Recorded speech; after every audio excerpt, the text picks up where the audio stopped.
আসসালামু আলাইকুম। বিসমিল্লাহির রহমানির রহিম।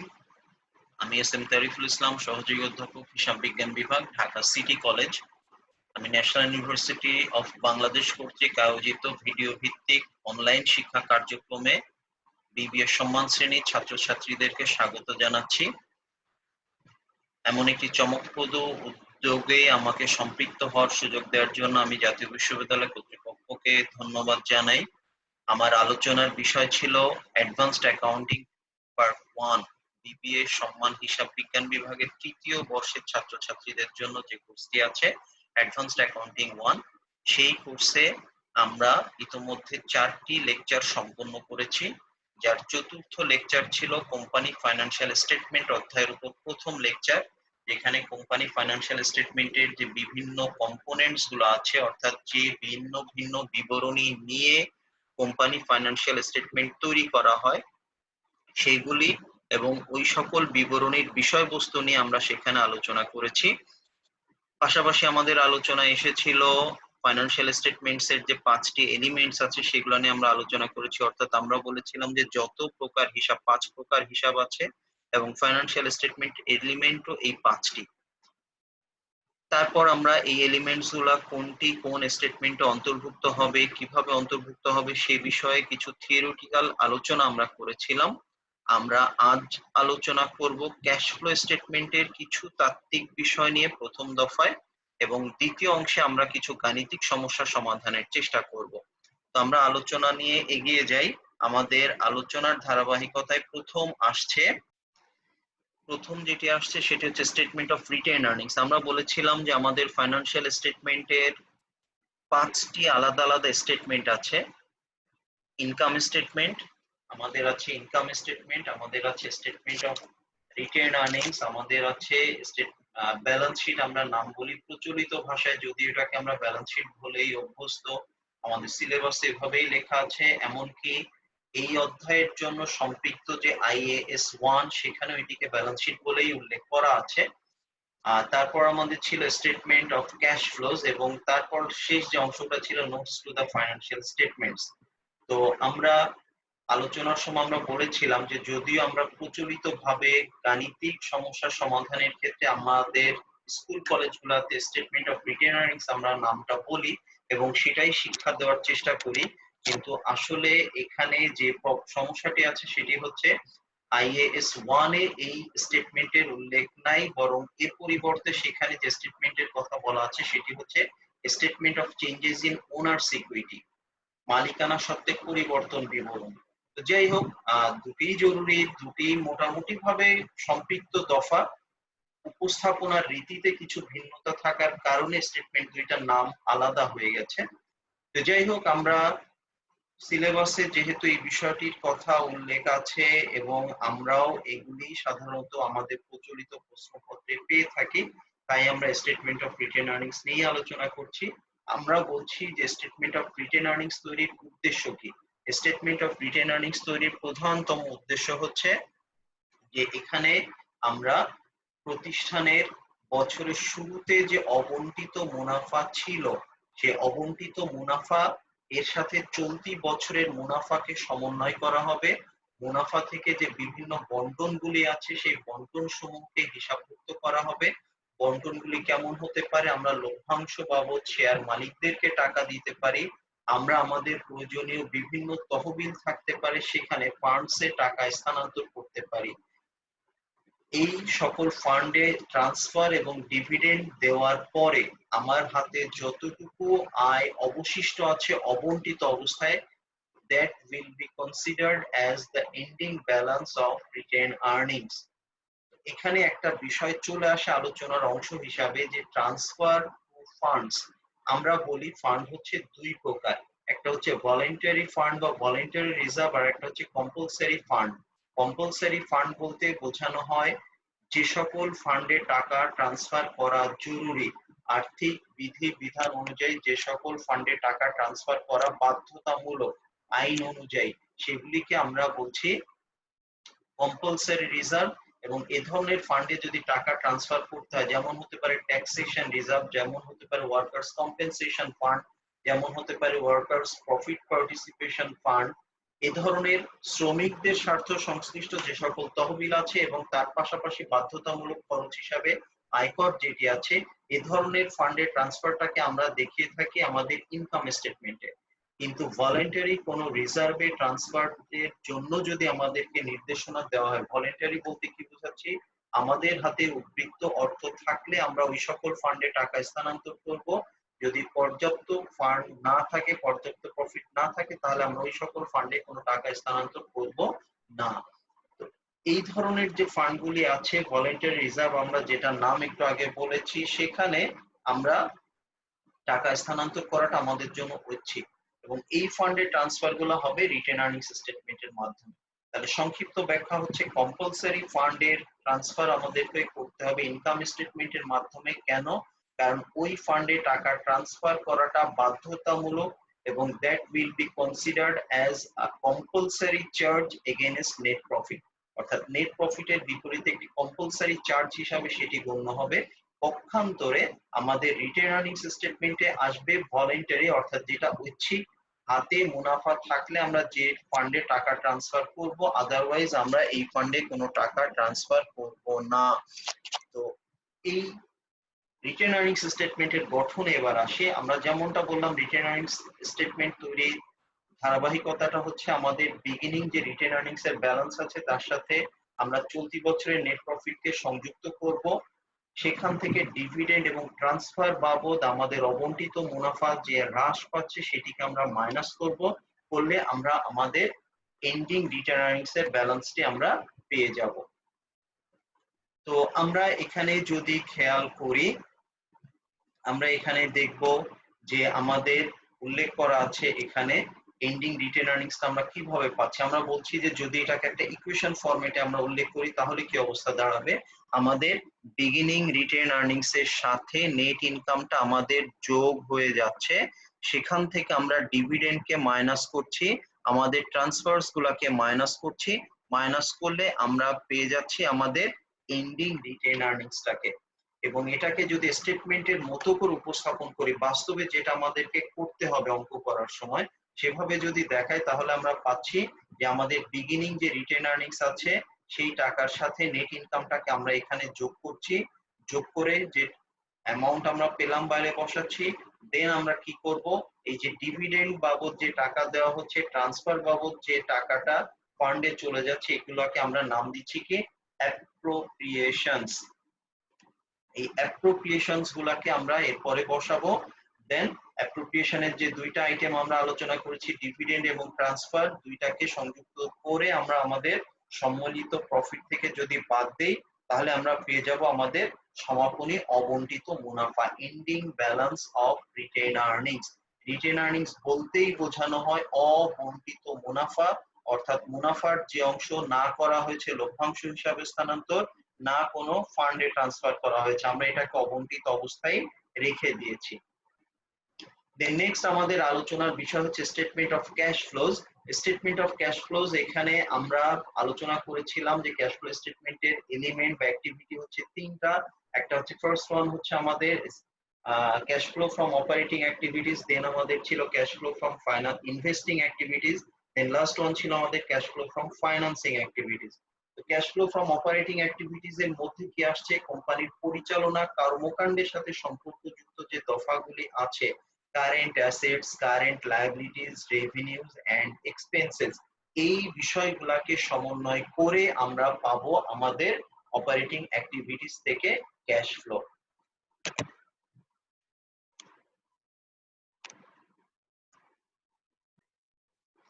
তো এই স্টেটমেন্ট অফ ক্যাশ ফ্লোর অপারেটিং অ্যাক্টিভিটিস সেকশনের উপস্থাপনাটার জন্য আমাদের দুইটা পদ্ধতি আছে। যদি আমরা প্রচলিতভাবে বলে থাকি এমন সহজ কথায়, ক্যাশ ফ্লো স্টেটমেন্ট তৈরির পদ্ধতি দুইটা, একটা হচ্ছে ডাইরেক্ট মেথড, একটা হচ্ছে ইনডাইরেক্ট মেথড। আসলে এই যে মেথডোলজিক্যাল যে পার্থক্যটা আছে, পদ্ধতিগত যে পার্থক্য আছে, সেটি শুধুমাত্র অপারেটিং অ্যাক্টিভিটিস এর জন্যই প্রযোজ্য। অর্থাৎ আমাদের যে ইনডাইরেক্ট মেথডই বলি আর ডাইরেক্ট মেথডই বলি, সেই পার্থক্যটা শুধুমাত্র অপারেটিং অ্যাক্টিভিটিস এর জন্য প্রযোজ্য। বাকি যে দুইটা অ্যাক্টিভিটিস এর কথা আমি একটু আগে উল্লেখ করলাম, একটি হচ্ছে ইনভেস্টিং অ্যাক্টিভিটিস, একটি হচ্ছে ফাইন্যান্সিং অ্যাক্টিভিটিস, এই দুইটা অ্যাক্টিভিটিস এর ক্ষেত্রে কিন্তু ডাইরেক্ট মেথড এবং ইনডাইরেক্ট মেথডে কোনো পার্থক্য তৈরি হবে না। দেন আমাদের নেক্সট যে বিষয়টা আসছে সেটা হচ্ছে কিভাবে আমরা এই ক্যাশ ফ্লো স্টেটমেন্টের অপারেটিং অ্যাক্টিভিটি সেকশনটা তৈরি করব। তো এই ক্ষেত্রে আমরা প্রথমে যে অংশটার আলোচনা আনছি সেটি হচ্ছে আমাদের ইনডাইরেক্ট মেথড। আমরা বলছি ইনডাইরেক্ট মেথডে আমাদেরকে কি করতে হয়, ফার্স্টে আমরা আমাদের যে নেট প্রফিট আমরা প্রশ্নে পেয়ে যাব, অধিকাংশ ক্ষেত্রে এই বিষয়টা প্রশ্নে দিয়ে দেওয়া থাকে, সেটিকে আমরা শুরুতে বসাবো। এর সাথে আমরা কিছু দফাকে যোগ করব, কিছু দফাকে বিয়োগ করব। এই যোগ বা বিয়োগ করার পেছনের কারণগুলো আমি এখানে একটু ব্যাখ্যা করার চেষ্টা করি। আমরা এখানে দেখতে পাচ্ছি প্রথম যেটা করা হচ্ছে ডিক্রিজ ইন কারেন্ট অ্যাসেট, অর্থাৎ কারেন্ট অ্যাসেটে যদি কোনো প্রকার ডিক্রিজ আসে তাহলে সেটাকে আমরা কি করব, আমাদের নেট প্রফিটের সাথে যোগ করব। কেন আমরা কারেন্ট অ্যাসেটের ডিক্রিজকে যোগ করছি তার ব্যাখ্যায় যদি আমি আসি, আমরা দেখছি যে কারেন্ট অ্যাসেট বলতে আমরা আসলে কি বোঝাই। কারেন্ট অ্যাসেট বলতে আমরা সংক্ষিপ্ত আলোচনায় যাব, আমি ক্যাশ ফ্লো সম্পর্কে ডিটেল আলোচনায় খুব বেশি যেতে চাচ্ছি না, এই কারণে যে আমরা এই অধ্যায়টি ইতোমধ্যে আমাদের সেকেন্ড ইয়ারে বিবিএ অনার্স সেকেন্ড ইয়ারে ইন্টারমিডিয়েট অ্যাকাউন্টিং এ একটা অধ্যায় হিসাবে করে এসেছি। খুব সংক্ষিপ্ত ধারণা দেওয়ার চেষ্টা এখানে। কারেন্ট অ্যাসেটের অন্তর্ভুক্ত একটি দফা দিয়ে আমি ব্যাখ্যাটা দেওয়ার চেষ্টা করি, সেটি হচ্ছে for example account receivable. Account receivable decrease করা বলতে কি বোঝায়? অ্যাকাউন্ট রিসিভেবল ডিক্রিজ করা বলতে আমাদের বোঝায় cash collection. Account receivable decrease করা বলতে আমাদের বোঝানো হচ্ছে কি ক্যাশ কালেকশনস। অ্যাকাউন্ট রিসিভেবল বলতে আমরা বুঝাচ্ছি ক্যাশ কালেকশন।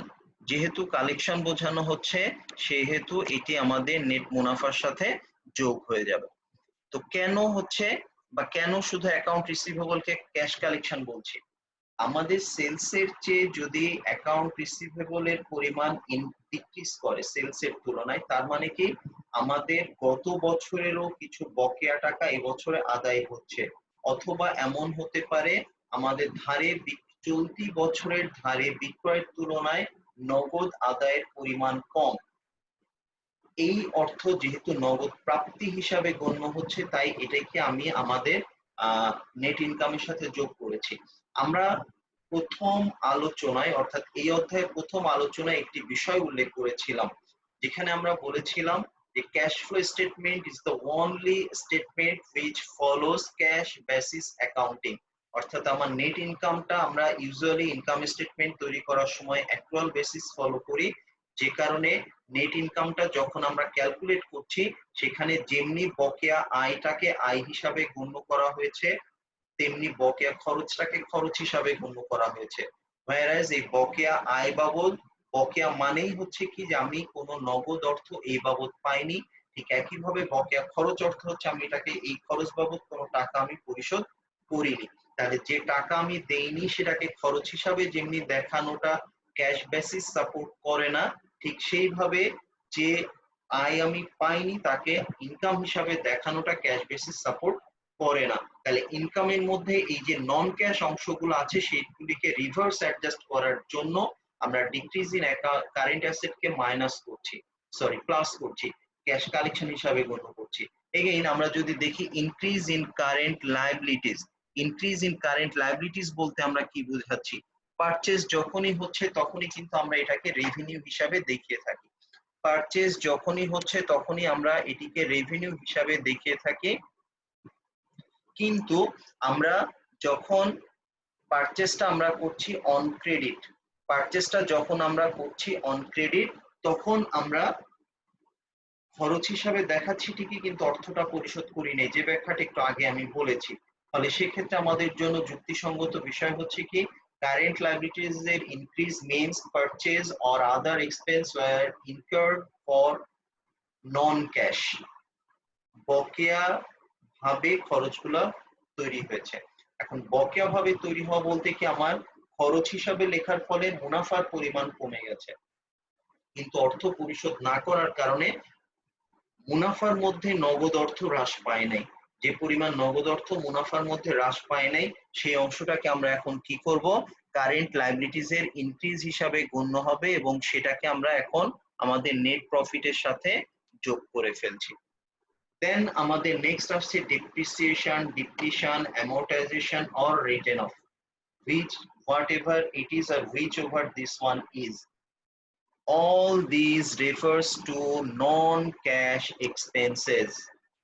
এবং যেহেতু এখানে নন ক্যাশ এক্সপেন্স কে মিন করা হচ্ছে, ফলে এখানে এই নন ক্যাশ যে আইটেমটা আমাদের আছে অর্থাৎ খরচ হিসাবে written as an expense but no cash inflows were made, খরচ হিসাবে লিখছি কিন্তু এই বাবদ কোনো নগদ বহিঃপ্রবাহ আমাদের ঘটে নাই। তাহলে সেই আইটেমটাকে আমরা কি করব, খরচ হিসাবে লেখার কারণে যেহেতু মুনাফা কমে গেছে তাই আমরা তাকে এখন মুনাফার সাথে যোগ করব।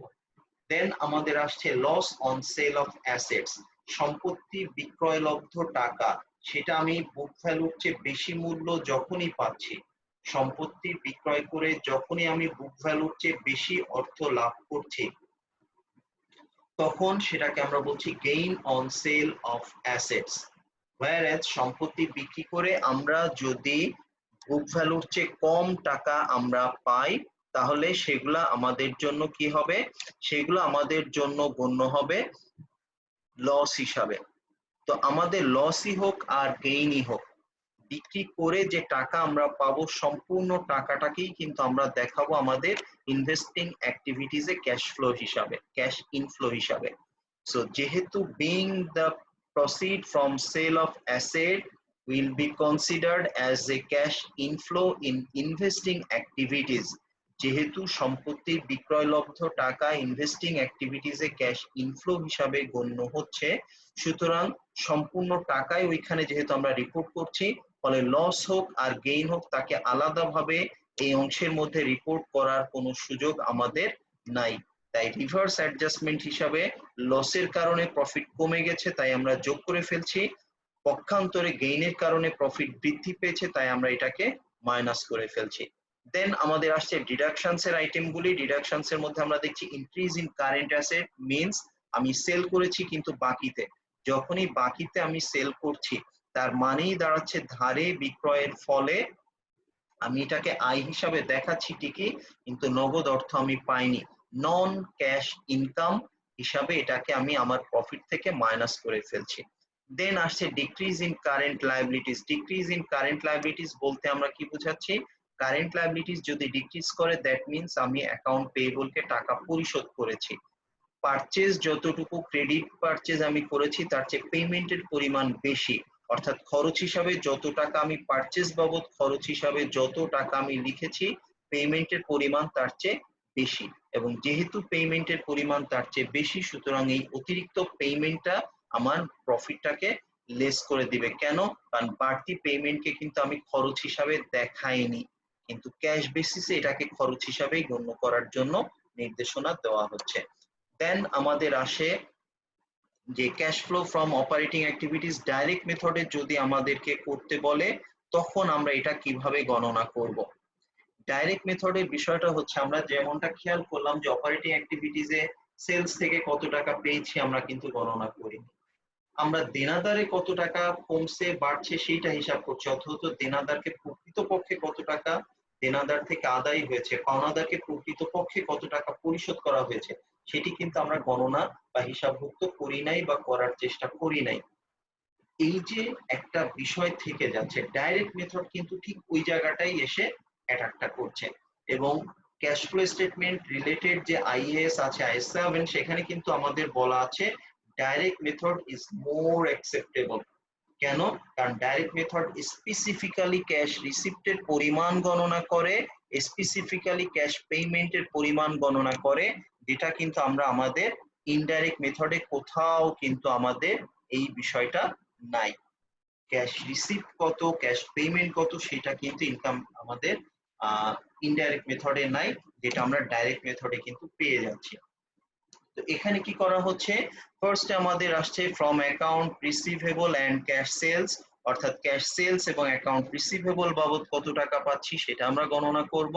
তারপর আমরা করব অন্যান্য রেভিনিউ যেগুলো আছে আদার দেন সেলস হতে পারে বা আদার দেন রেগুলার অপারেটিং অ্যাক্টিভিটিস আমাদের আসতে পারে, ইন্টারেস্ট থেকে আমরা টাকা পেতে পারি, কমিশন বাবদ আমরা টাকা পেতে পারি, সাবলেট বা টেনেন্ট থেকে আমরা ভাড়া পেতে পারি, ডিভিডেন্ড বাইরে কোম্পানি বাইরে কোথাও ইনভেস্টমেন্ট থাকলে সেখান থেকে রিটার্ন হিসেবে আমরা ডিভিডেন্ড পাইতে পারি, এই ধরনের প্রাপ্তি বাবদ নগদ অর্থের পরিমাণ এখানে গণনা করা হবে। তাহলে দুইটা প্রাপ্তি আমরা এখানে যোগ করছি, করে সেটাকে বাইরে বসাচ্ছি।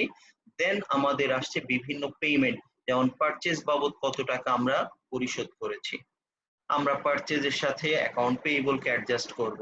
স্যালারিজ বাবদ কত টাকা পে করেছি, স্যালারিজ বাবদ যদি কোনো বকেয়া না থাকে তাহলে পুরো স্যালারিজটাই এক্সপেন্স হিসাবে ক্যাশ এখানে চলে আসবে।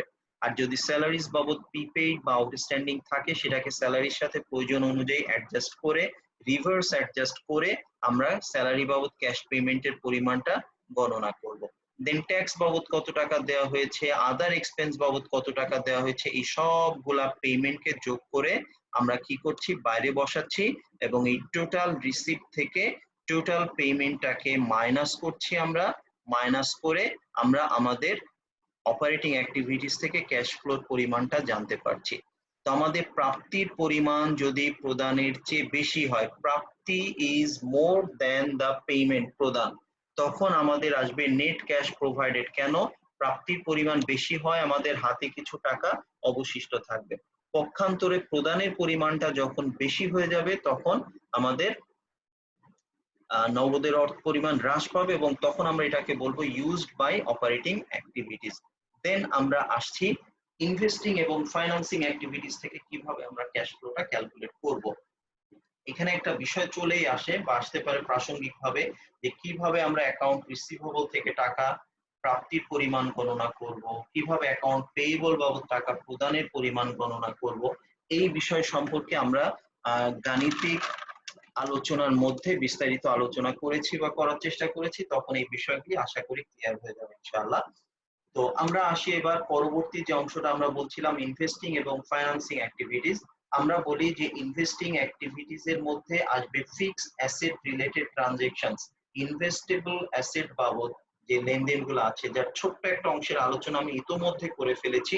সেটি হচ্ছে কি cash inflow from sale of fixed asset, যেটা আমরা অপারেটিং অ্যাক্টিভিটিস এর আলোচনার সময় বলেছিলাম যে লস হোক আর গেইন হোক, লস হোক অথবা গেইন হোক, আমাদের যেটি ঘটুক না কেন আমরা কিন্তু সম্পূর্ণ ক্যাশ প্রাপ্তি বা ক্যাশ প্রদানটাকে কোথায় দেখাবো, ইনভেস্টিং অ্যাক্টিভিটিস এর মধ্যে দেখাবো। তো যেহেতু সকল প্রাপ্তি প্রদানকে ইনভেস্টিং অ্যাক্টিভিটিস এর মধ্যে আমরা দেখাচ্ছি, ফলে এখানে আমাদেরকে আলাদাভাবে সেটাকে কিন্তু অপারেটিং অ্যাক্টিভিটিস এর মধ্যে অন্তর্ভুক্ত করার সুযোগ নাই। এই কারণে আমরা সেটাকে রিভার্স অ্যাডজাস্টমেন্ট হিসাবে আমরা ইনকামের সাথে পাল্টা অ্যাডজাস্ট করেছিলাম। তো এখন আমরা আসি ইনভেস্টিং অ্যাক্টিভিটিসে। তাহলে প্রথমটা বলেই ফেললাম, সম্পত্তি বিক্রি করে যদি টাকা পাই সেটিকে কিন্তু আমরা এখানে একবারে বাইরে প্রাপ্তি হিসাবে দেখাচ্ছি। আবার সম্পত্তি যদি ক্রয় করি, এই বাবদ যদি নগদে ক্রয় করা হয়ে থাকে, সম্পত্তি নগদে ক্রয় করা হয়ে থাকলে সেই ক্রয়টাকে কিন্তু আমরা কি করব, সেই ক্রয়টাকে আমরা এখানে গণ্য করব পেমেন্ট হিসাবে। যেহেতু পারচেজ তাই এটা পেমেন্ট হিসাবে গণ্য হবে।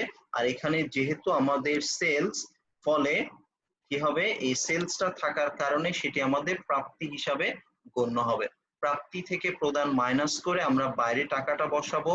যদি প্রাপ্তির পরিমাণ বেশি হয় দেন এটা ক্যাশ প্রোভাইডেড হিসাবে গণ্য হবে, আর যদি প্রদানের পরিমাণ বেশি হয় তাহলে সেটি আমাদের জন্য ক্যাশ ইউজড হিসাবে গণ্য হবে। দেন নেক্সট আমাদের আসছে,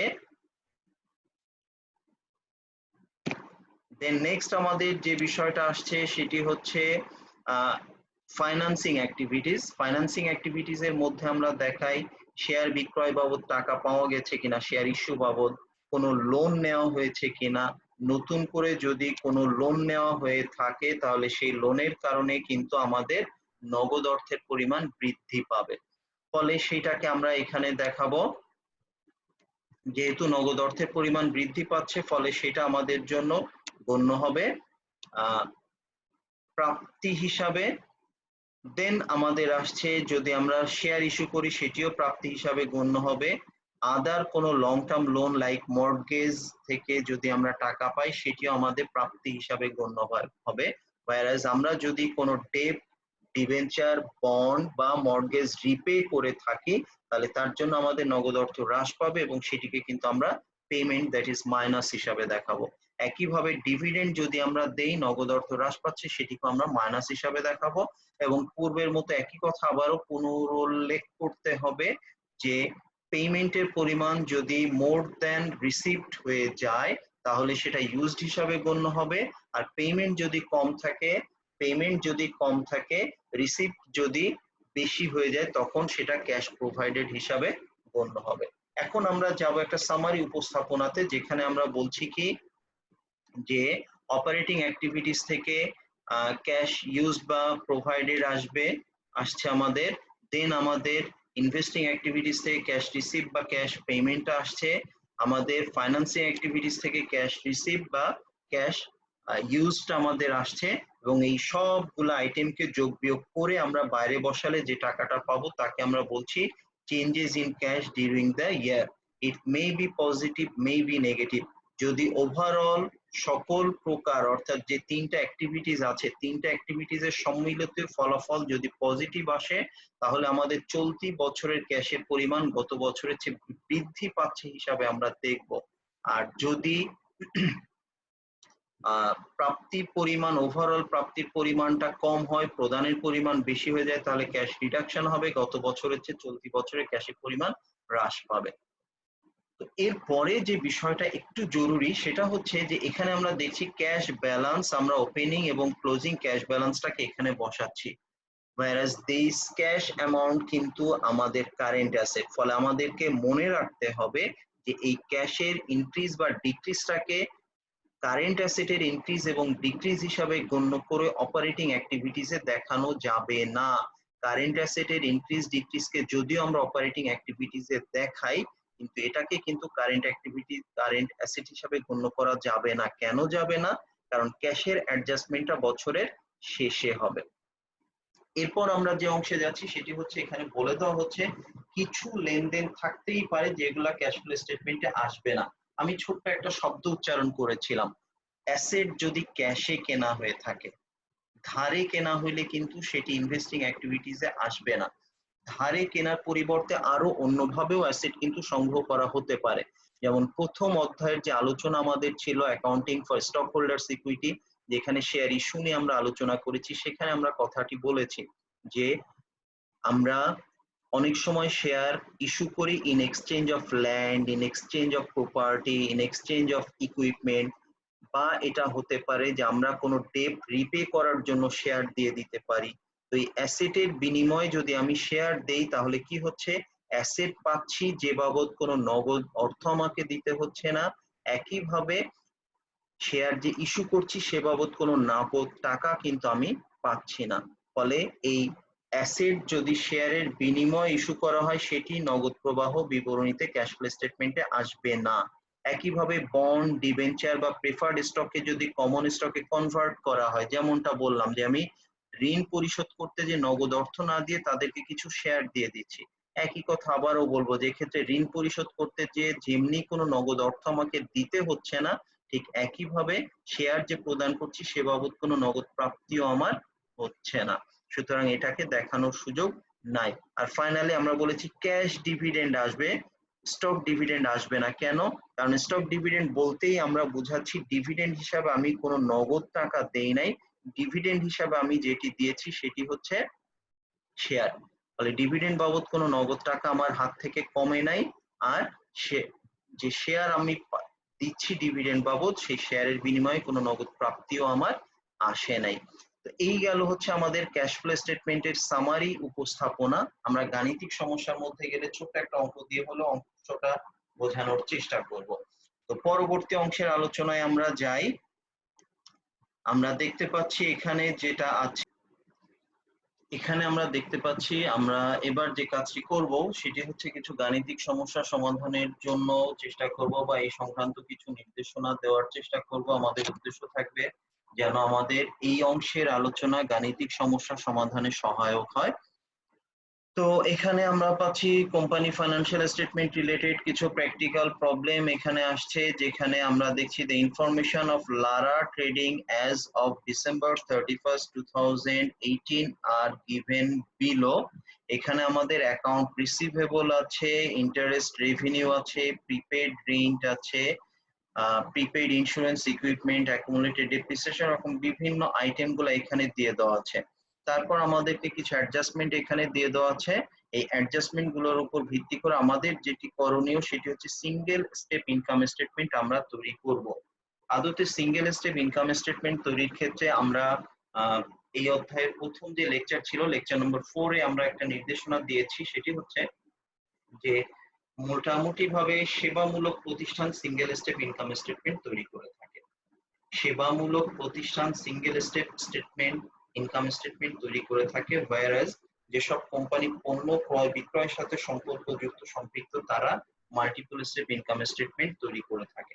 যদিও এটি একটি প্রচলিত ধারণা, তবে এর কিছু ব্যতিক্রম আছে, এবং যে কারণে আমরা আমাদের জাতীয় বিশ্ববিদ্যালয়ের এই প্রশ্নটি জাতীয় বিশ্ববিদ্যালয়ে আসা একটি প্রশ্ন, এবং এখানে করণীয়তে মাল্টিপল স্টেপ ইনকাম স্টেটমেন্টই ফলো করতে বলা হয়েছিল, তৈরি করতে বলা হয়েছিল। যাই হোক, আমরা এটাকে একটা সার্ভিস ওরিয়েন্টেড প্রতিষ্ঠান হিসাবে পেয়ে এটা থেকে আমরা একটা সিঙ্গেল স্টেপ ইনকাম স্টেটমেন্ট তৈরির চেষ্টা করছি।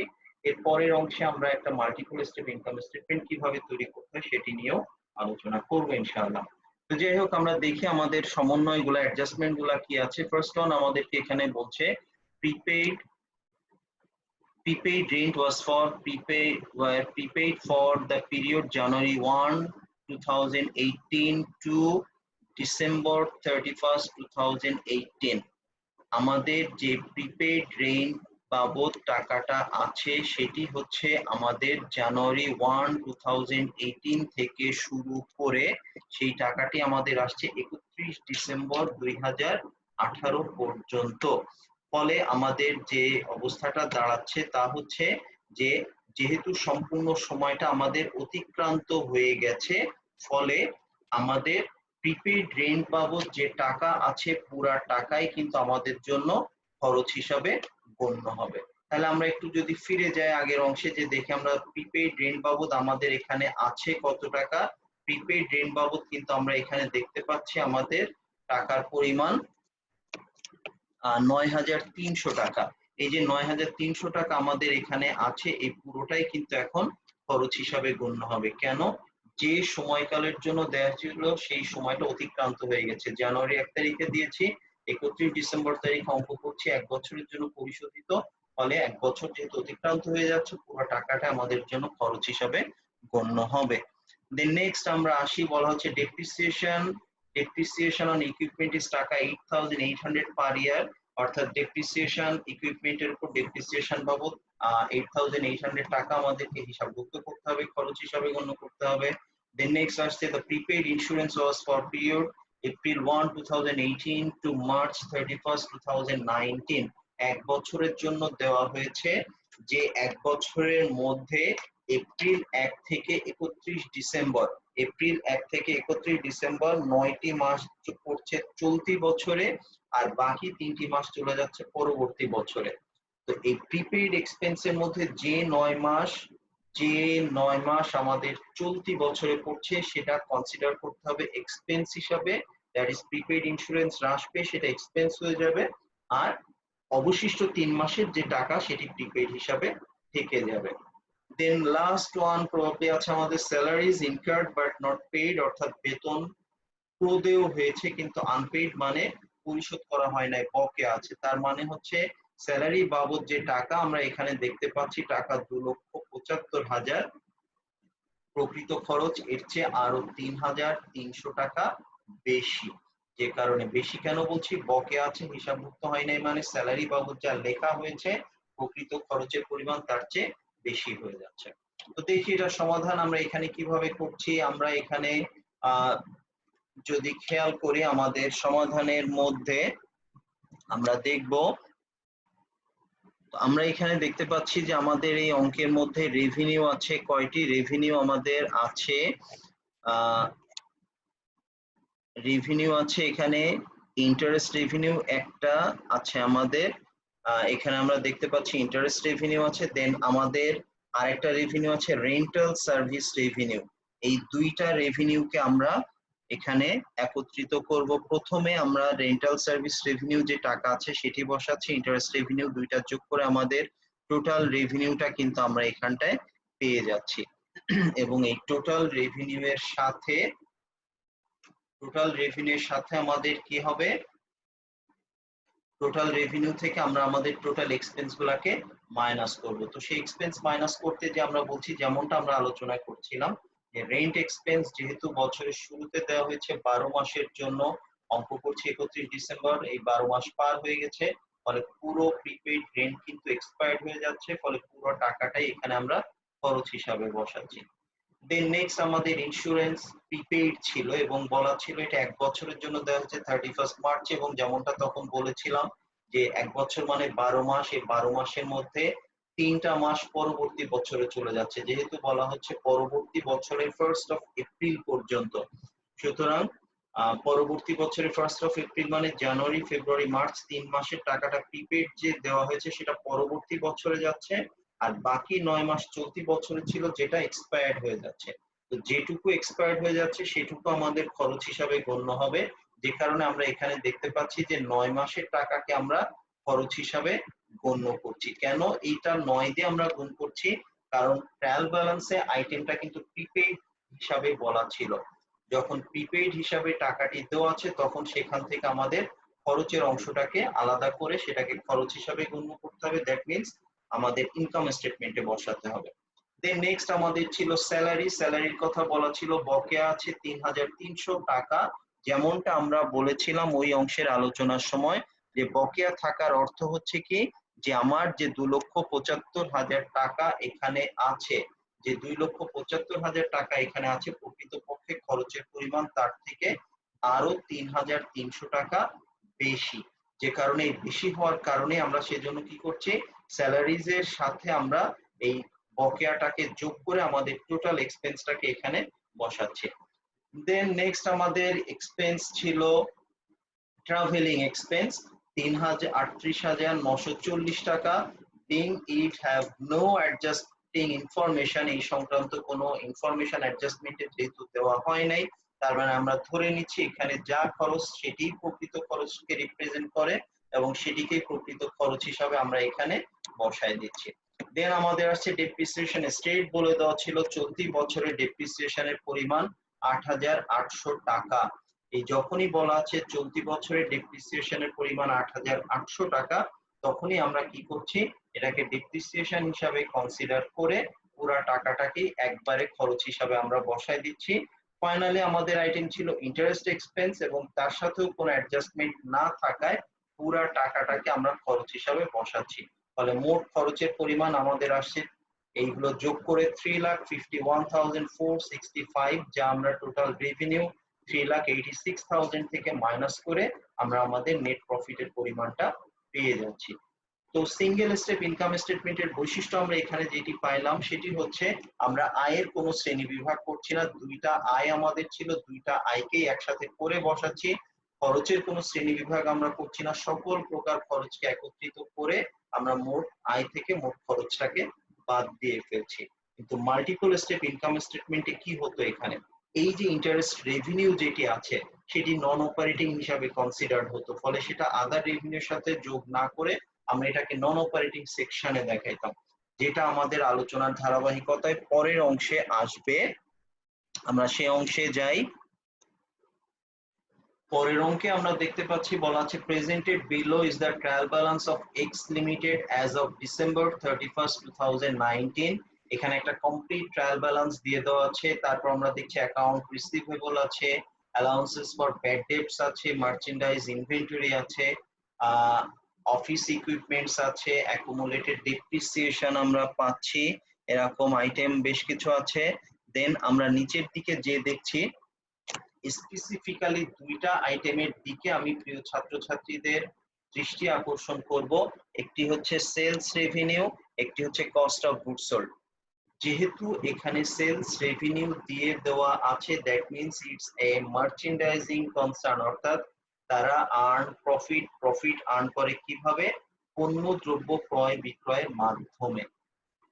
এক, দ্বিতীয় যে বিষয় সেটা হচ্ছে কস্ট অফ গুডস সোল্ড, যখন দিয়ে দেওয়া আছে তখন আমাদের অঙ্কের শুরুতে যে টাকাটা আমাদের মার্চেন্ডাইজ ইনভেন্টরি হিসাবে লেখা আছে, এই টাকাটা ক্লোজিং ইনভেন্টরি বা এন্ডিং ইনভেন্টরি রিপ্রেজেন্ট করে। কেন? কারণ cost of goods sold calculate করার অর্থই হচ্ছে ওপেনিং ইনভেন্টরি তার মধ্যে অ্যাডেড আপ এবং মার্চেন্ডাইজ ইনভেন্টরি এন্ডিং সেটি ডিডাক্টেড। এবং যেহেতু ওপেনিং ইনভেন্টরিটা অ্যাডেড, সুতরাং এটাকে আর আলাদাভাবে ইনকাম স্টেটমেন্টে দেখানোর সুযোগ নাই। ফলে ট্রায়াল ব্যালেন্সে যে মার্চেন্ডাইজ ইনভেন্টরি থাকবে সেটি আসলে আমাদের closing merchandise inventory. Then next আমরা দেখি আর কি ইনফরমেশন আমাদের আছে। আমরা এবার অ্যাডজাস্টমেন্টে চলে যাব। অ্যাডজাস্টমেন্টে যখন আমরা যাব সেখানে ছোট্ট একটা কথা আসলে বলে রাখা ভালো, সেটা হচ্ছে যে মাল্টিপল স্টেপ ইনকাম স্টেটমেন্ট যখন আমরা করব তখন সেলস এবং আদার রেভিনিউজ যদি থাকে এগুলা কিন্তু আলাদাভাবে শ্রেণীবিন্যস্ত হয়ে যাবে। ঠিক একইভাবে কস্ট অফ গুডস সোল্ড বাদে আদার যে খরচগুলো আছে সেগুলোকে আমরা আলাদা একটা অংশে রিপোর্ট করব। অর্থাৎ মাল্টিপল স্টেপ ইনকাম স্টেটমেন্টের মূল বৈশিষ্ট্য বা সংজ্ঞাই হচ্ছে এখানে রেভিনিউকে ক্লাসিফাই করা হয়, এক্সপেন্সকে ক্লাসিফাই করা হয়, অপারেটিং, নন অপারেটিং, ডাইরেক্ট, ইনডাইরেক্ট, এইভাবে। এক দ্বিতীয় যে বিষয় সেটি হচ্ছে যে একটা কমপ্লিট অঙ্ক যখন আমরা করব তখন আমরা একটা সুযোগ পেয়ে যাই আমাদের সকল অ্যাডজাস্টমেন্ট গুলার ইন্টারপ্রিটেশনটা দেখার। আমাদের একটা প্রচলিত ধারণা আছে যে সকল অ্যাডজাস্টমেন্ট দুইবার আসে। এক্ষেত্রে আমি ছাত্রছাত্রীদেরকে ছোট্ট একটা টিপস দিয়ে দিতে চাই। আসলে আমরা এই যে একটা আইটেম দুইবার আসে এইভাবে বলি বা এইভাবে ভেবে অভ্যস্ত, আসলে আমাদের যেভাবে শেখা উচিত সেটি হচ্ছে দুইবার আসার চেয়ে গুরুত্বপূর্ণ হচ্ছে সম পরিমাণ টাকা একবার ডেবিট হবে একবার ক্রেডিট হবে। এই ডেবিটটা হওয়ার পেছনে বিভিন্ন রকম নিয়ম আছে। যেমন ডেবিট কিভাবে হতে পারে, যখন আমি এই টাকাটাকে একটা এক্সপেন্সের সাথে যোগ করব তখন এটা ডেবিট, যখন আমি এটাকে একটা অ্যাসেটের সাথে যোগ করব তার মানেও ডেবিট। এক্সপেন্স যেহেতু নরমালি ডেবিট, তার সাথে টাকা আরো যোগ করা মানে এক্সপেন্স আরো কিছু টাকা ডেবিট হয়ে যাচ্ছে। তারপর আমার অ্যাসেট নরমালি ডেবিট, তার সাথে যোগ করা মানে অ্যাসেটকে আমি আরো অ্যাডিশনালি কিন্তু ডেবিট করে ফেলছি। এই গেল হচ্ছে ডেবিটের দুইটা রুল। আবার কি হতে পারে, যে আইটেমগুলো নরমালি ক্রেডিট যেমন রেভিনিউ, লায়াবিলিটি বা ওনার সিকিউরিটি, সেগুলোর ক্ষেত্রে ডেবিট কিভাবে হবে, যখন আমি ওই আইটেমগুলোকে রিডিউস করব, মাইনাস করব, তখন সেটি ডেবিট হয়ে যাবে। ঠিক একইভাবে ক্রেডিটও উল্টা ভাবে 5 রকম হতে পারে। কি রকম? এক্সপেন্সের সাথে যোগ করলে যেমনি ডেবিট হয়, এক্সপেন্স থেকে মাইনাস করলে সেটি ক্রেডিট হিসাবে গণ্য হবে। অ্যাসেট যোগ করলে ডেবিট হয়, মাইনাস করলে সেটি ক্রেডিট হিসাবে গণ্য হবে। ছোট্ট একটা কথা মনে পড়ে গেল তাই বলে ফেলি, অ্যাকুমুলেটেড ডেপ্রিসিয়েশন ক্রেডিট, অথচ আমরা এটাকে অ্যাসেটের দিকে দেখাচ্ছি। অথচ কি করছি, অ্যাসেটের দিকে যোগ করছি না, অ্যাসেট থেকে মাইনাস করে দেখাচ্ছি। তার মানে অ্যাসেট থেকে মাইনাস করা মানেই কিন্তু ক্রেডিটের যে প্রয়োগ, ইন্টারপ্রিটেশন, সেটা কিন্তু আমরা পেয়ে যাচ্ছি। তো তাহলে এক্সপেন্স থেকে মাইনাস করলে ক্রেডিট হচ্ছে, অ্যাসেট থেকে মাইনাস করলে ক্রেডিট হচ্ছে। পক্ষান্তরে রেভিনিউ এর সাথে যোগ করলে ক্রেডিট, লায়াবিলিটিজ এর সাথে যোগ করলে ক্রেডিট, আমার ক্যাপিটালের সাথে যোগ করলেও সেটা ক্রেডিট হয়ে যাচ্ছে।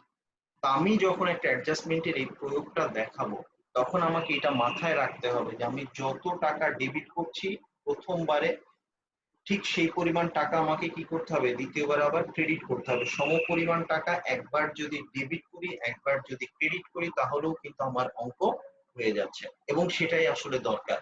সঠিকভাবে সমপরিমাণ টাকা একবার ডেবিট করবেন আর একবার ক্রেডিট করবেন, আপনার অঙ্ক ঠিক থাকবে। কেন?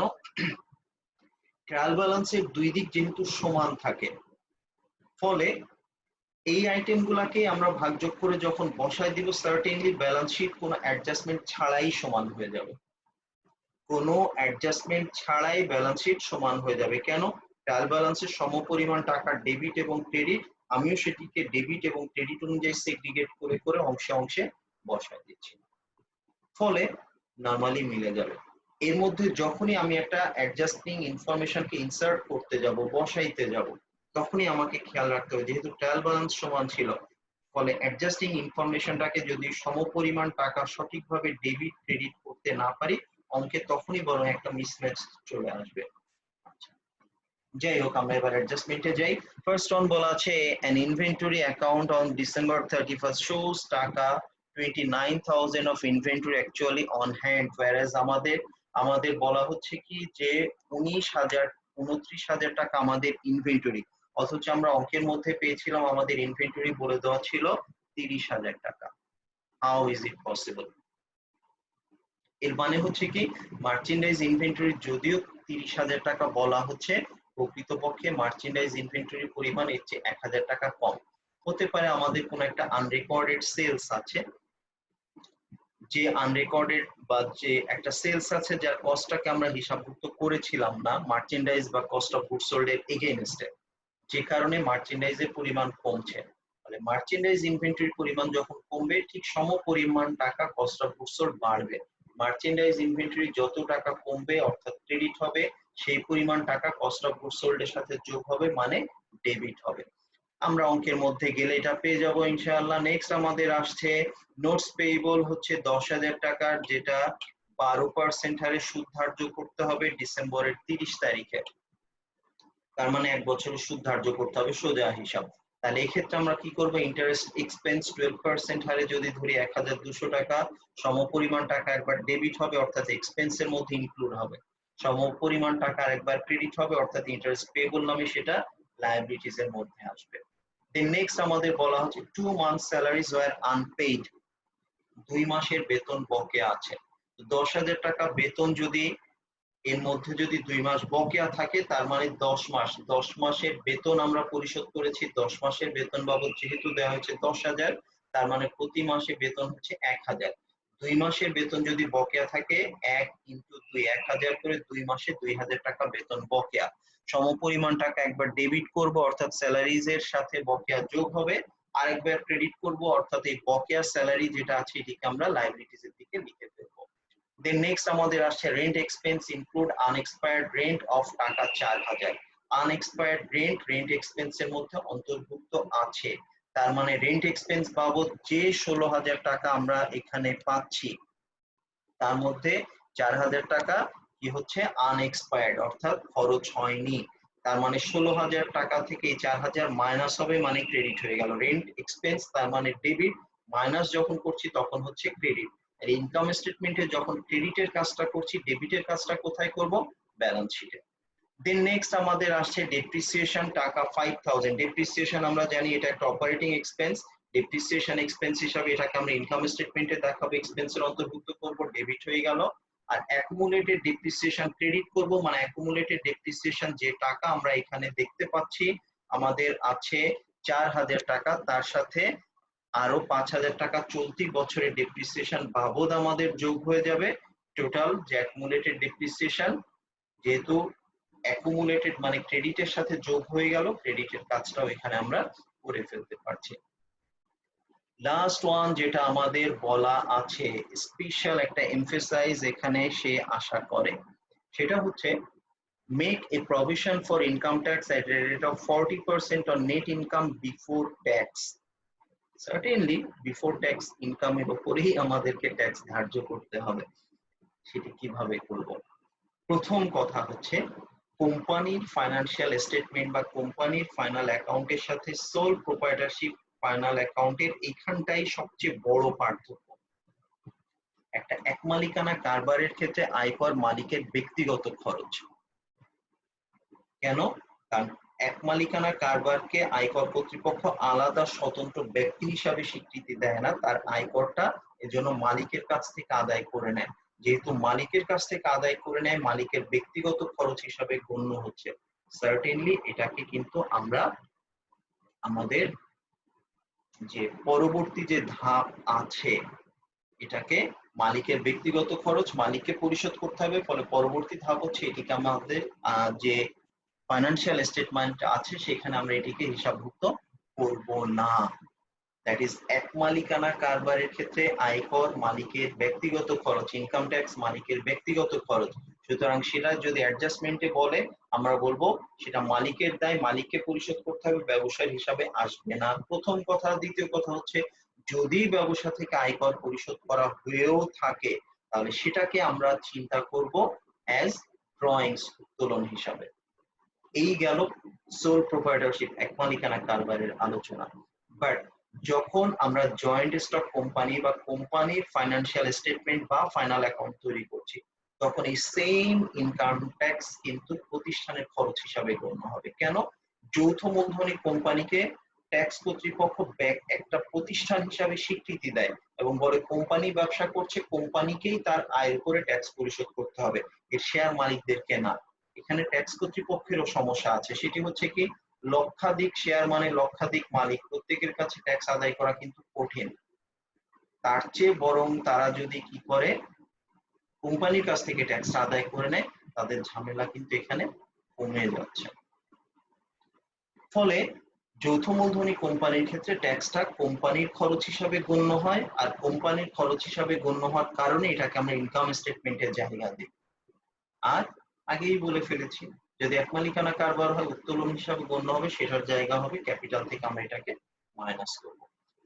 তো দেখি আমরা এখানে এবার আমাদের ইনকাম স্টেটমেন্ট তৈরি করতে হবে, রিটেন আর্নিংস স্টেটমেন্ট তৈরি করতে বলছে এবং ক্লাসিফাইড ব্যালেন্স শিট তৈরি করতে বলছে। যেমনটা বলছিলাম, যেহেতু সেলস আছে, কস্ট অফ গুডস সোল্ড আছে, তাহলে এখানে ইনকাম স্টেটমেন্টটা হবে মাল্টিপল স্টেপ।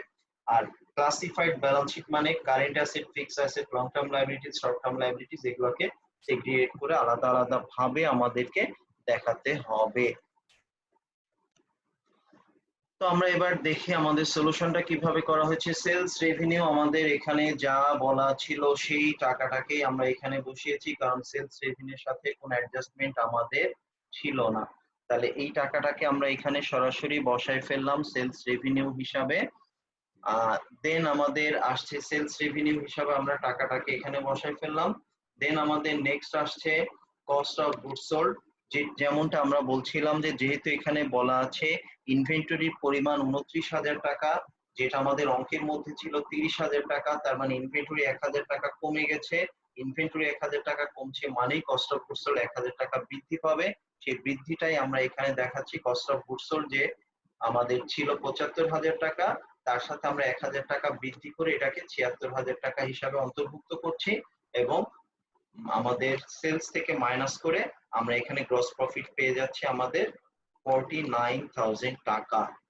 দেন আমাদের আসছে অপারেটিং এক্সপেন্স। আমাদের এখানে যখন আমরা এক্সপেন্স গুলাকে ক্লাসিফাই করি তখন আমরা একটা কাজ করে থাকি, সেটা হচ্ছে সেলিং এক্সপেন্স। অপারেটিং এক্সপেন্স এর আবার দুইটা ভাগ, একটা হচ্ছে সেলিং এক্সপেন্স আর একটি হচ্ছে অ্যাডমিনিস্ট্রেটিভ এক্সপেন্স। সেলিং এক্সপেন্স কে আলাদাভাবে আমরা দেখাবো, অ্যাডমিনিস্ট্রেটিভ এক্সপেন্স কে আলাদাভাবে দেখাবো।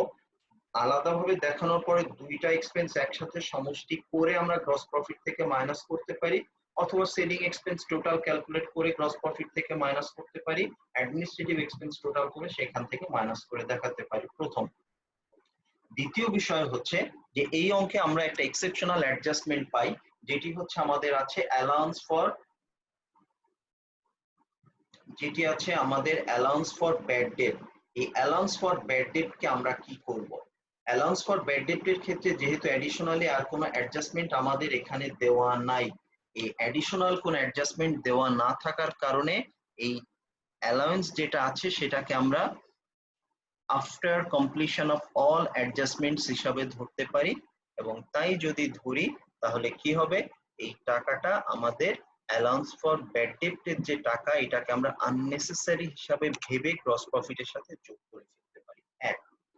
দ্বিতীয় হচ্ছে আমরা যদি এটাকে নিউ প্রভিশন হিসাবে কনসিডার করি তাহলে আমরা এটাকে সরাসরি ব্যালেন্স শিটে পাঠাতে পারি, অ্যাকাউন্ট রিসিভেবল থেকে মাইনাস করতে পারি। তাহলে যদি আমরা ধরে নেই, আবারও বলছি যে সকল অ্যাডজাস্টমেন্টের পরে আমাদের এই অ্যালাউন্স বাবদ টাকাটা অবশিষ্ট থেকে গেছে, that means this one is no more necessary. এভাবে যদি কনসিডার করি তাহলে এটাকে গ্রস প্রফিটের সাথে যোগ করব, আর যদি আমরা এটাকে নিউ অ্যালাউন্স এর ব্যালেন্স হিসেবে কনসিডার করি তাহলে ব্যালেন্স শিটে অ্যাকাউন্ট রিসিভেবল থেকে মাইনাস করব। দুইটাই সঠিক। তো আমরা এখানে যেটা করছি এটাকে রেভিনিউ হিসাবে আননেসেসারি হিসাবে ধরে আমাদের গ্রস প্রফিটের সাথে এখানে কিন্তু আমরা অ্যাড করে ফেলছি। দেন আমাদের আসে হচ্ছে অ্যাডমিনিস্ট্রেটিভ এক্সপেন্স গুলা, যেখানে আমরা পাচ্ছি স্যালারিজ এক্সপেন্স, যেমনটা বলছিলাম যে আমাদের 10,000 টাকা স্যালারি এক্সপেন্স, তার সাথে আমাদের আরো 2,000 টাকা আমরা বকেয়া বলেছিলাম। আমরা যেমনটা আমরা বলেছিলাম যে স্যালারি এক্সপেন্স 10 মাসের ছিল, 2 মাসের বকেয়া 2,000 টাকা, এটা স্যালারি এক্সপেন্সের সাথে যোগ হয়ে যাচ্ছে, বাইরে বসছে। দেন নেক্সট আমাদের ছিল রেন্ট এক্সপেন্সের মধ্যে আমরা পেয়েছিলাম আনএক্সপায়ার্ড রেন্ট। আনএক্সপায়ার্ড রেন্টের পরিমাণ আমাদের লিখে দেওয়া ছিল, আমরা এখানটায় দেখতে পাচ্ছি 4,000 টাকা আমাদের এখানে দিয়ে দেওয়া আছে। এই 4,000 টাকা আমরা রেন্ট এক্সপেন্স থেকে মাইনাস করে ফেলছি। স্যালারির কথা একটু আগেই বলেছি 2 মাসের বকেয়া আমাদের ছিল। দেন নেক্সট আমরা দেখতে পাচ্ছি এখানে যে আইটেমটা আমরা বসাচ্ছি সেটা হচ্ছে ডেপ্রিসিয়েশন অফ অফিস ইকুইপমেন্ট। টাকাটা দেওয়া ছিল সরাসরি বসাচ্ছি এবং এই কয়টা খরচকে অপারেটিং এক্সপেন্স হিসাবে কনসিডার করে টোটাল অপারেটিং এক্সপেন্সের পরিমাণ আমাদের এখানে দাঁড়াচ্ছে 29,000 টাকা। সেটাকে আমাদের পূর্বের গ্রস প্রফিট থেকে মাইনাস করলে নেট অপারেটিং ইনকাম আমরা পাচ্ছি, that is income from operation, income from operating activities. এখানে কি করব আমরা এবার, যেগুলো আমাদের নিয়মিত খরচের খাত নয়, নন অপারেটিং আইটেম, সেরকম নন অপারেটিং এক্সপেন্সকে আমরা আমাদের এই অপারেটিং ইনকাম থেকে মাইনাস করব আর নন অপারেটিং রেভিনিউকে আমরা প্লাস করব। তো নন অপারেটিং এক্সপেন্স আমাদের কি ছিল, আমাদের যেমনটা বলে দেওয়া ছিল যে নোট পেয়েবল 10,000 টাকার উপরে আমাদের 12% হারে ইন্টারেস্ট বকেয়া আছে। এই 12% হারে ইন্টারেস্ট যদি আমরা চার্জ করি তাহলে আসে 1,200 টাকা। সেই 1,200 টাকা কিন্তু আমরা এখানে বসায় দিয়ে মাইনাস করে ফেলছি। দেন আমাদের এই যে আইটেমগুলো চলে আসলো, যোগ বিয়োগ করলে আমরা যা পাচ্ছি তার নাম হচ্ছে 20,800 টাকা। যেটা আসছে সেটি হচ্ছে আমাদের ইনকাম বিফোর ট্যাক্স। যেহেতু এখানে কোনো নন অপারেটিং রেভিনিউ নাই, তাই আমাদের এই 20,800 এর সাথে নন অপারেটিং রেভিনিউ বাবদ কোনো টাকাকে আর যোগ করতে হচ্ছে না। দেন আমরা পাচ্ছি ইনকাম ট্যাক্স। ইনকাম ট্যাক্সের কথা আমাদের বলে দেওয়া ছিল, ইনকাম ট্যাক্স রেট হচ্ছে 40%। আমাদের যে টাকাটা এসছে ইনকাম বিফোর ট্যাক্স, সেই 20,800 টাকা, 20,800 টাকার উপরে আমরা ইনকাম ট্যাক্স 40% চার্জ করে মাইনাস করছি। অবশিষ্ট টাকা আমাদের প্রফিট আফটার ট্যাক্স হিসাবে গণ্য হচ্ছে। নেক্সট আমরা যেটিতে আসবো সেটি হচ্ছে আমাদের statement of retained earnings. Fortunately বা আনফরচুনেটলি যাই বলি না কেন, এটি জাতীয় বিশ্ববিদ্যালয়ে আসা একটা অঙ্ক এবং সেখানে রিটেন আর্নিংস এর আইটেম খুব কম ছিল। কি কি ছিল দেখে আমরা এখানে দেখতে পাচ্ছি যে অ্যাডজাস্টমেন্টের মধ্যে রিটেন আর্নিংস এর কোনো কথা বলেই নাই, কোনো অ্যাডজাস্টিং ইনফরমেশন নাই। শুধু ট্রায়াল ব্যালেন্সে ডিভিডেন্ডের পরিমাণ আছে 12,000 টাকা আর আমাদের রিটেন আর্নিংস এর পরিমাণ আছে 47,000 টাকা। আজকের এই আলোচনার শুরুতে যেমনটা আমরা বলেছিলাম, ইকুয়েশন অনুযায়ী বিগিনিং রিটেন আর্নিংস এর সাথে কি হবে, চলতি বছরের প্রফিট যোগ হবে আর আমাদের ডিভিডেন্ড বাবদ টাকা দেওয়া থাকলে সেটিকে মাইনাস করে অবশিষ্ট টাকা আসবে আমাদের অঙ্কে। সেটি আমরা এখানে বসিয়েছি। আমাদের রিটেন আর্নিংস এর ব্যালেন্স যেটা 47,000 টাকা, তার সাথে নেট প্রফিটকে আমরা যোগ করছি, ডিভিডেন্ডকে আমরা মাইনাস করে ফেলছি। এন্ড লাস্ট যে ফেজ সেটা হচ্ছে ব্যালেন্স শিট। আমাদেরকে বলা ছিল ক্লাসিফাইড ব্যালেন্স শিট তৈরি করতে হবে, আমরা ক্লাসিফাইড ব্যালেন্স শিটই তৈরি করছি, করার চেষ্টা করছি। এখানে আমরা দেখতে পাই ফিক্সড অ্যাসেট ছিল 50,000 টাকা, সেখান থেকে অ্যাকুমুলেটেড ডেপ্রিসিয়েশন আমরা মাইনাস করছি 9,000, whereas এটা ট্রায়াল ব্যালেন্সে কিন্তু অ্যাকুমুলেটেড ডেপ্রিসিয়েশন যদি আমরা খেয়াল করি আমাদের ছিল 4,000 টাকা। আমাদের এখানে ছিল 4,000 টাকা,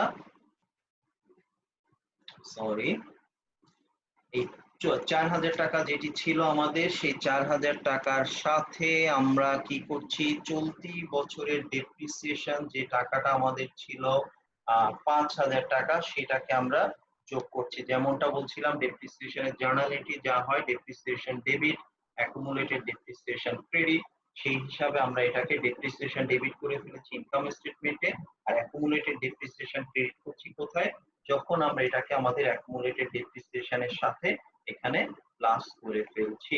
ফলে আমাদের মোট পরিমাণটা দাঁড়ালো 9,000 টাকা এবং এই 9,000 টাকা আমরা আমাদের অ্যাসেট থেকে মাইনাস করে নেট অ্যামাউন্টটা বাইরে বসাচ্ছি। ইনভেস্টমেন্ট রিলেটেড আইটেম না থাকায় ফিক্সড অ্যাসেটের পর আমরা সরাসরি চলে যাব কারেন্ট অ্যাসেটে। দেখি কারেন্ট অ্যাসেটের আইটেম কি কি ছিল।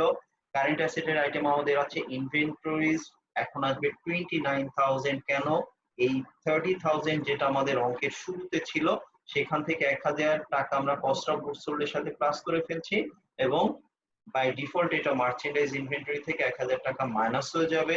আমাদের আছে ক্যাশ, আছে অ্যাকাউন্ট রিসিভেবল, এইগুলাকে আমরা কারেন্ট অ্যাসেট হিসাবে বসাবো।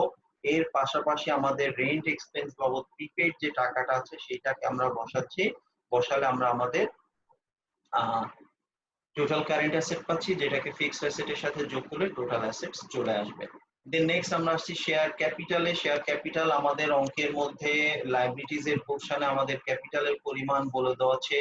কমন স্টক আমরা দেখতে পাচ্ছি 1 লক্ষ টাকা, সেই টাকাটাকে আমরা বসাইলাম।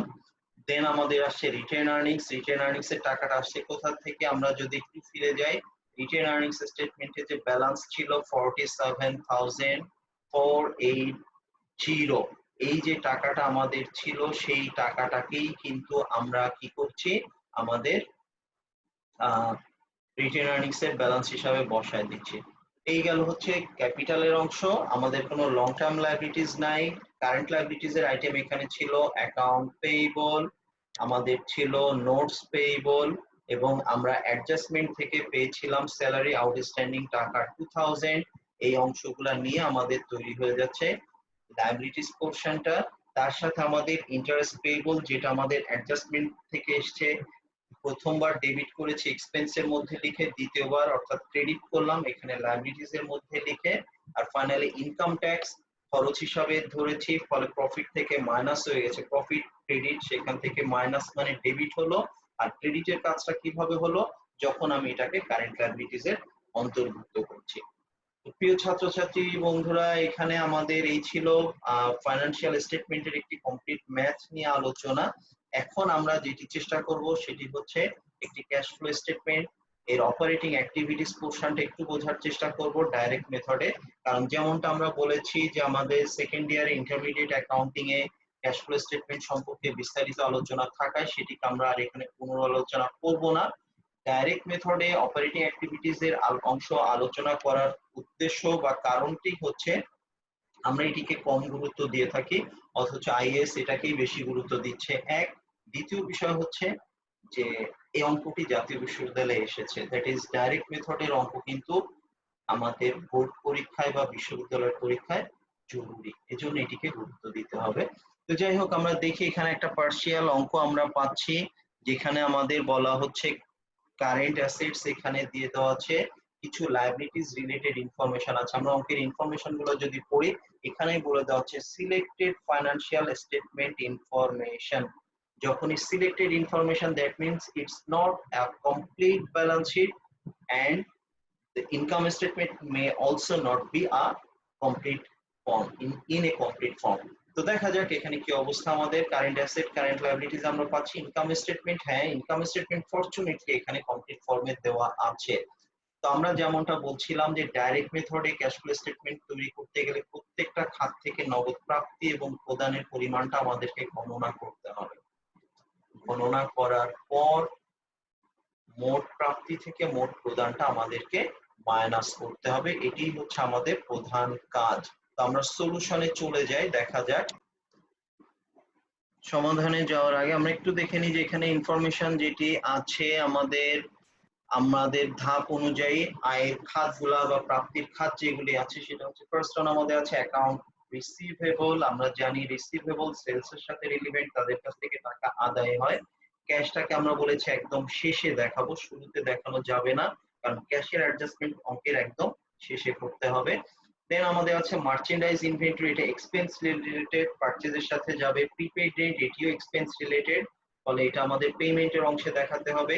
অ্যাকাউন্ট পেয়েবল আমাদের খরচের একটা আইটেম, এটাকে আমরা খরচের অংশে পেমেন্ট হিসাবে দেখাবো। তারপর পারচেজের সাথে অ্যাডজাস্টের একটা বিষয় এখানে আছে, আমরা ইনশাআল্লাহ সমাধানের মধ্যে আলোচনা করব সেটি। আমাদের আছে স্যালারিজ পেয়েবল, স্যালারিজ পেয়েবল এর মধ্যে আমরা দেখতে পাচ্ছি টাকা, এটিও আমাদের এক্সপেন্সের আইটেম। তো এখন আমরা যাই সমাধানে। সেলস এখানে আমরা দেখতে পাচ্ছি আমাদের আছে 2,25,000 টাকা, সেলস হচ্ছে 2,25,000 টাকা। এই ইনফরমেশনটিকে আমরা কম্পেয়ার করব আমাদের অ্যাকাউন্ট রিসিভেবলের সাথে। আমরা যদি খেয়াল করি 2013 সালে আমাদের অ্যাকাউন্ট রিসিভেবল ছিল 20,900 টাকা, যেটি বৃদ্ধি পেয়ে 2014 সালে 22,100 টাকা হয়ে গেছে। তার মানে অ্যাকাউন্ট রিসিভেবল পরিমাণ বৃদ্ধি মানেই আমার সেলস এর মধ্যে ক্রেডিট সেল আছে। ক্রেডিট সেলস মানে ক্যাশ রিসিভড হয় নাই। So this amount of increase in account receivable should be deducted from sales, এবং সেটাই আমরা এখানে দেখতে পাচ্ছি যে অ্যাকাউন্ট রিসিভেবল যেহেতু হ্রাস পেয়েছিল তাই আমরা সেটিকে বৃদ্ধি পেয়েছে তাই আমরা এটাকে সেলস থেকে মাইনাস করছি। বৃদ্ধি পেয়েছে মানে সেলসটা ধারে হয়েছে, টাকা আমি পাইনি। দেন নেক্সট আমাদের আসছে আমাদের, এবার আমরা চলে যাব আমরা খাতগুলো কোথা থেকে পাচ্ছি সেটা যদি একটু বোঝার চেষ্টা করি। আমাদের ইনকাম স্টেটমেন্ট থেকে ধারাবাহিকভাবে ইনকাম স্টেটমেন্টে যতগুলি আইটেম আছে ধরে নিতে হবে প্রত্যেকটা লাইনে কিছু ক্যালকুলেশন আমাদের থাকবে। তো সেই হিসাবে নেক্সট আইটেম আমাদের কস্ট অফ গুডস সোল্ড। আমরা জানি কস্ট অফ গুডস সোল্ড একবারে আসে না, মার্চেন্ডাইজ ইনভেন্টরির সাথে পারচেজ যোগ বিয়োগ করে কস্ট অফ গুডস সোল্ড আসে। ফলে cost of goods sold K first of all আমরা কি করব, পারচেজে কনভার্ট করব। কিভাবে?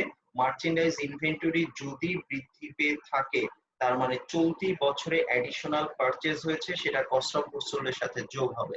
আর মার্চেন্ডাইজ ইনভেন্টরি যদি হ্রাস পেয়ে থাকে তার মানে গত বছরে ইনভেন্টরি এবছরে সেল করেছি, নতুন করে খরচ হয় নাই, মাইনাস হবে। তো আমরা দেখি আমাদের মার্চেন্ডাইজ ইনভেন্টরির কি অবস্থা। মার্চেন্ডাইজ ইনভেন্টরি ছিল 68,000, রিডিউস হয়েছে 66,200। দেখি এটাকে আমরা কিভাবে ট্রিট করছি। আমাদের মার্চেন্ডাইজ ইনভেন্টরি ক্যালকুলেশনটা আমরা এখানে দেখাচ্ছি যে ডিক্রিজ ইন ইনভেন্টরি। এই যে যেমনটা আমরা বলছিলাম ইনভেন্টরি ডিক্রিজ মানে গত বছরের ইনভেন্টরি চলতি বছরে আমরা সেল করেছি, নতুন করে পারচেজ করতে হয় নাই। ফলে পারচেজ যেহেতু করতে হয় নাই তাই এটাকে কস্ট অফ গুডস সোল্ড থেকে আমরা মাইনাস করে ফেলছি। কেন? কস্ট অফ গুডস সোল্ড এর দিস পোরশন আমাদের কোনো নগদ খরচ মেন করে না। দেন নেক্সট আমাদের আসে অ্যাকাউন্ট পেয়েবল। অ্যাকাউন্ট পেয়েবল এর কি অবস্থা যদি আমরা দেখি, অ্যাকাউন্ট পেয়েবল ছিল 42,000, সেটি হ্রাস পেয়ে হয়েছে 36,000। দ্যাট ইজ আমরা চলতি বছরে 6,000 টাকা পরিশোধ করেছি মানে বাড়তি টাকা যেহেতু গেছে সো এটা পারচেজের সাথে আমাদের যোগ হয়ে যাচ্ছে। আমরা যদি খেয়াল করি যেহেতু অ্যাকাউন্ট পেয়েবল এর পরিমাণ আমাদের এখানে হ্রাস পেয়েছে মানে পরিশোধ করেছি, পরিশোধ মানে টাকা প্রদান, সেটা খরচকে বৃদ্ধি করছে তাই যোগ হচ্ছে। সুতরাং আমরা পাইলাম পারচেজ বাবদ সাপ্লায়ারদেরকে মোট প্রদান করা হয়েছে 1,77,100 টাকা। দেন নেক্সট যে ইনফরমেশনটা আমাদের ইনকাম স্টেটমেন্টে ছিল সেটি হচ্ছে আমাদের ডেপ্রিসিয়েশন এক্সপেন্স। আমরা জানি এটা নন ক্যাশ আইটেম, বলে ইনডাইরেক্ট মেথডে ডেপ্রিসিয়েশনটাকে আমরা যেমনটা আমাদের আলোচনার ছকের মধ্যে দেখিয়েছিলাম যে ডেপ্রিসিয়েশনকে প্রফিটের সাথে যোগ করে ফেলি, বাট ডাইরেক্ট মেথডে এটা আসবে না কারণ ডাইরেক্ট মেথডে স্পেসিফিক্যালি খরচগুলো চলে আসবে। দেন আমাদের আছে রেন্ট এক্সপেন্স, স্যালারি এক্সপেন্স। আমরা জানি স্যালারি এক্সপেন্সের সাথে একটা অ্যাডজাস্টমেন্ট ছিল ফলে সেটাকে অ্যাডজাস্ট আমাদের করতে হবে। সেই অ্যাডজাস্টমেন্টটা হচ্ছে আমাদের কেমন ছিল আমরা একটু যদি দেখে নেই। স্যালারি এক্সপেন্সের সাথে অ্যাডজাস্টমেন্ট হচ্ছে স্যালারি পেয়েবল 2,000 টাকা, বৃদ্ধি পেয়ে হয়েছে 4,000 টাকা। তার মানে খরচ দেখাইছি ঠিকই 2,000 টাকা, খরচ আমি পরিশোধ করি নাই। যেহেতু পরিশোধ করি নাই সেই টাকাটাকে আমাদের এখন খরচ থেকে মাইনাস করে ফেলতে হবে। আদার এক্সপেন্স এখানে দিয়ে দেওয়া আছে এবং আমরা তার ট্রিটমেন্ট গুলা যদি এখানে এবার খেয়াল করি যে অপারেটিং এক্সপেন্স এর মধ্যে আমাদের আছে টোটাল অপারেটিং এক্সপেন্স, তারা একবারে বসাচ্ছে। আমরা যদি আইটেম ওয়াইজ একটা একটা করে বসাই তাহলে রেন্ট এক্সপেন্স, স্যালারি এক্সপেন্স, আদার এক্সপেন্স আলাদাভাবে দেখাতে পারি। টোটাল যদি একবারে দেখানো হয় 50,700 টাকা, সেই ক্ষেত্রে কি হবে এই টাকার মধ্যে যেহেতু ডেপ্রিসিয়েশন অন্তর্ভুক্ত এটাকে আমরা কি করব, মাইনাস করব। রেন্ট এক্সপেন্স এটা নিয়ে কোনো সমস্যা নাই, অ্যাডজাস্টমেন্ট যেহেতু ছিল না, বাট স্যালারির ব্যাপারে কিছু অ্যাডজাস্টমেন্ট আমাদের এখানে আমরা অ্যাডিশনাল ইনফরমেশন থেকে না আমরা ইনকাম স্টেটমেন্টে পেয়েছিলাম স্যালারি 2,000 টাকা, পেয়েবল বৃদ্ধি পেয়েছে আমরা পরিশোধ করি নাই ফলে সেটাকে প্রকৃত খরচের সাথে আর অতিরিক্ত হিসাবে যোগ করতে হবে এবং তাই এখানে আমরা দেখতে পাচ্ছি করা হয়েছে। ডেপ্রিসিয়েশনকে আমরা মাইনাস করছি। প্রিপেইড রেন্ট আমরা যদি খেয়াল করি প্রিপেইড রেন্ট আমাদের ছিল 700 টাকা, সেটা হ্রাস পেয়ে হয়েছে 400 টাকা। দ্যাট ইজ গত বছরে প্রিপেড রেন্ট ছিল 700, চলতি বছরে 400, মানে গত বছরে 700 থেকে চলতি বছরে 300 টাকা খরচ হিসাবে দেখাইছে। অর্থাৎ টাকা পরিশোধ করেছি গত বছরে, খরচ দেখাচ্ছি চলতি বছরে। চলতি বছরে নগদ আমরা দেই নাই ফলে এটাকে আমাদের অ্যাকাউন্ট থেকে কি করতে হবে, মাইনাস করতে হবে। কেন? টাকা দেই নাই অথচ খরচ হিসাবে দেখিয়েছি এবং তাই কিন্তু এখানে আমাদের ঘটছে। প্রিপেইড রেন্ট আমরা এখানে মাইনাস করেছি, ডেপ্রিসিয়েশন এক্সপেন্স নন ক্যাশ মাইনাস করছি আমরা, আর ইনক্রিজ ইন স্যালারি পেয়েবল যেমনটা বলছিলাম পেয়েবল বৃদ্ধি পেয়েছে মানে খরচ দেই নাই, খরচ লিখেছি, খরচের পরিমাণ বেশি দেখাচ্ছি প্রকৃত পরিশোধের থেকে তাই আমরা এটাকে মাইনাস করছি। এবং এরপরে ইনফরমেশন যে তিনটা ইনফরমেশন আমরা মাত্র পাইলাম সেগুলাই আমরা এখানে দেখাচ্ছি। কি আমরা তিনটা ক্যালকুলেশন কি করেছি। ফার্স্ট ওয়ান আমাদের ছিল হচ্ছে রিসিভ ফ্রম কাস্টমার্স 2,23,800 টাকা। এই 2,23,800 টাকাকে আমরা এখানে দেখাচ্ছি ক্যাশ পেইড হিসাবে, সরি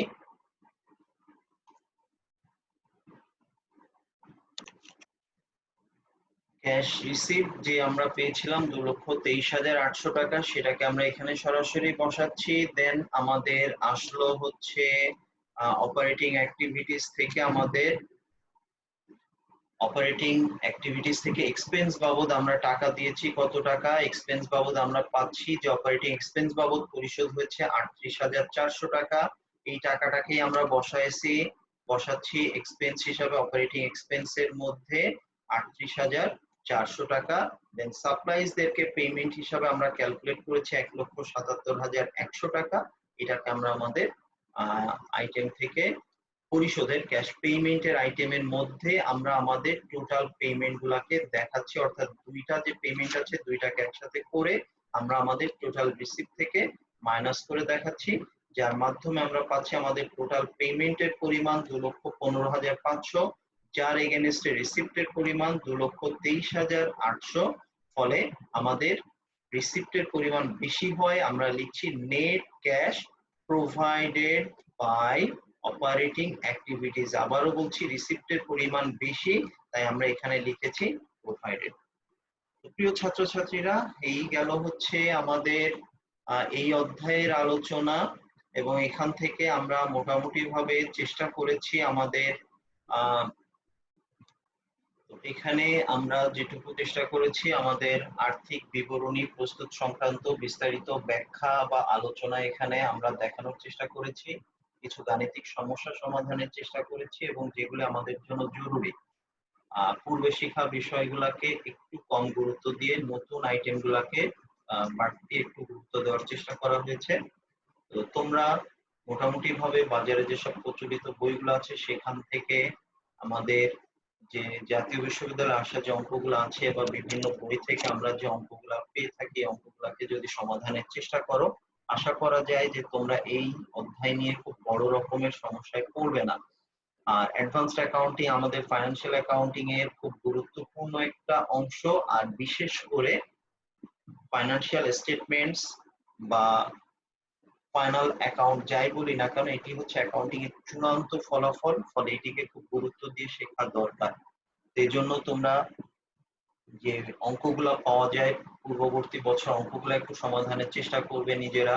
এখানে কিছু নির্দেশনা দেওয়ার চেষ্টা করেছি আমরা, সেগুলো অনুসরণ করার চেষ্টা করবে। আশা করা যায় এই অধ্যায় নিয়ে তোমাদেরকে খুব বড় রকমের কোনো জটিলতায় পড়তে হবে না। আর বাজারে যে বইগুলি আছে আমরা জানি মোটামুটি ভাবে মানসম্পন্ন বেশ কিছু বই আমাদের দেশের বাজারে পাওয়া যায়।